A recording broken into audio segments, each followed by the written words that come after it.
Hello, it is Foundation Friday, June 26th, 2020. Steve Sipress here. And for the next few months, we're going to do a series here on Foundation Friday where we dip into a new chapter in the classic book that has changed so many people's lives, including my own, Dr. Dennis Waitley's The Psychology of Winning, turning POW from a negative term in war, prisoner of war, to a positive term, the psychology of winning. Now, this will not be for everybody because Dr. Waitley is the ultimate optimist and can turn any situation and any thought and anything going on into peaceful positivity. And these days, or any days, I guess that's not for everybody, as he warns and points out, people are drawn to negativity and drama like bees to honey. So if that's you, either you may choose to grab the book and not wait the few months for me to go through it all with you, or you might just say, screw that, what a frou-frou, ridiculous thing that is. I'm going to stick to reality, which is the world is an awful, miserable place, and there's disease and a pandemic and rioting and looting and racial discrimination, and this is bad, and our politics, we have a horrible president and people running for president and senators and Congress can't do anything and blah, blah, blah, blah, hoop, blah, blah, blah, blah. If that's you and you don't want to change, then I'll see you in a few months or I'll see you on the other days of the week of my videos. But today we'll just go through the foreword because this book is so power-packed that it's likely to take more than one episode even to go through each chapter. So we'll start with the foreword here, where this is where Dr. Waitley immediately starts talking about realism. People would say, but all that negativity is being real. He says, well, what is realism but an illusion of reality? Maybe you have to kind of think about that one for a while.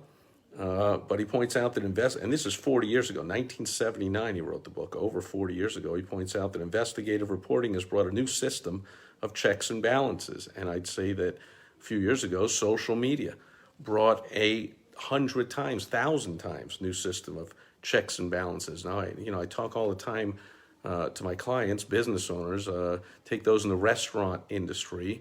Used to be back in the day, you'd look out for the local restaurant critic from TV or newspaper or whatever, coming in, and usually they'd wear a disguise because they didn't want to be treated with special treatment. They wanted the restaurant tour and the waitress and the hostess to not know who they are, so they would get a, quote, realistic experience of the restaurant. But oftentimes somebody knew who it was and saw through the get-up, and out came the royal treatment. The word went out to the kitchen, to the wait staff, to everybody.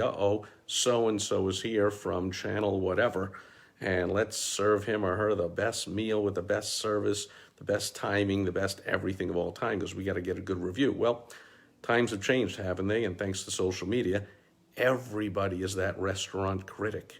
Everybody is that critic of every single business. So you can't just think that one person, you're going to serve them beautifully. You've got to provide excellent products and services to every single person, because everyone has the power of that critic to spread negativity virally all over social media, and not just tell a few of their friends like in the old days. Now they can tell hundreds and thousands, and through videos and comments going viral, they can tell millions of people with Twitter and Facebook and YouTube and all that stuff. So he talks about investigative reporting bringing the new system of checks and balances. Social media, in case you can't tell, has brought an entire new system of checks and balances on everything.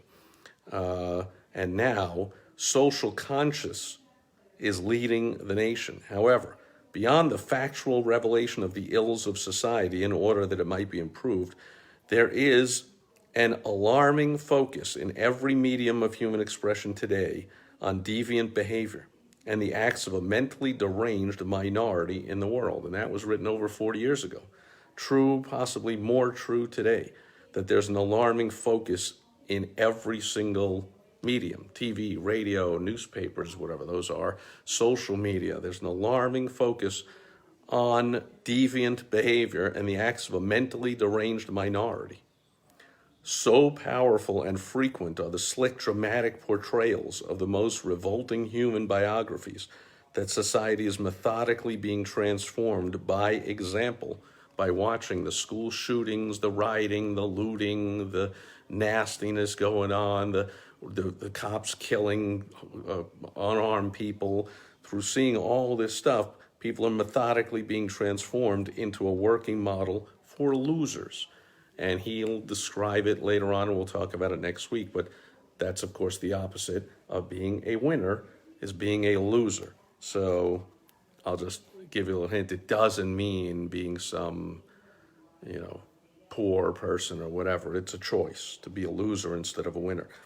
And Doctor continues, if one should dare revolt against the revolting, he or she is immediately branded as naive, Pollyanna, a religious zealot, or out of touch with the times. If there's not enough violence, perversion, or porno, it won't move the masses, sell tickets, or gain ratings anymore. And that was over 40 years ago.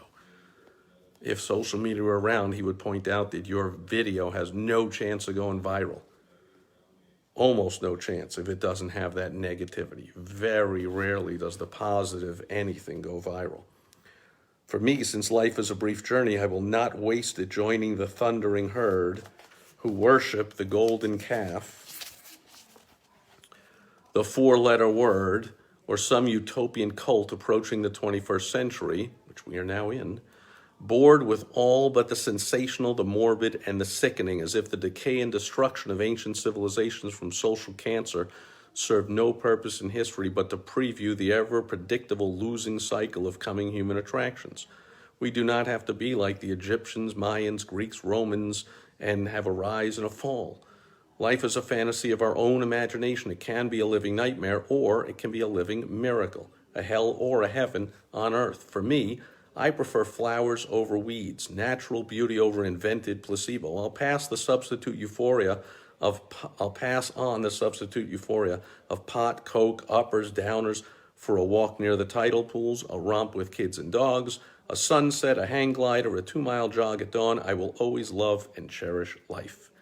And that, my friend, is the essence of the psychology of winning. Tuning out all the negativity that the 99% tune into and rabidly pass around on their social media and have to tell everybody, oh, did you hear who died? Do you hear what happened? Do you hear where there's other looting going on? Do you hear where the cases of spiking of the pandemic, all the negativity, all the negative focus? Whately concludes this introduction here with, for me, there is only time enough to win, but no time at all to lose. And here's the warning from the author himself. This book is directed and offered to the reader who is more interested in mental health than in mental illness, in growth than in apathy, in winning than in losing. And so the subtitle of the book, 10 Qualities of a Total Winner, 10 chapters plus an overview. And as I said, I predict that it's going to take more than one episode here, so I'm not going to stay on for an hour or even half an hour with it. It'll take more than one episode to go through some of these chapters. But for the next few months or so, join me every Foundation Friday as we go through the classic and still timely today, The Psychology of Winning by Dr. Dennis Whately.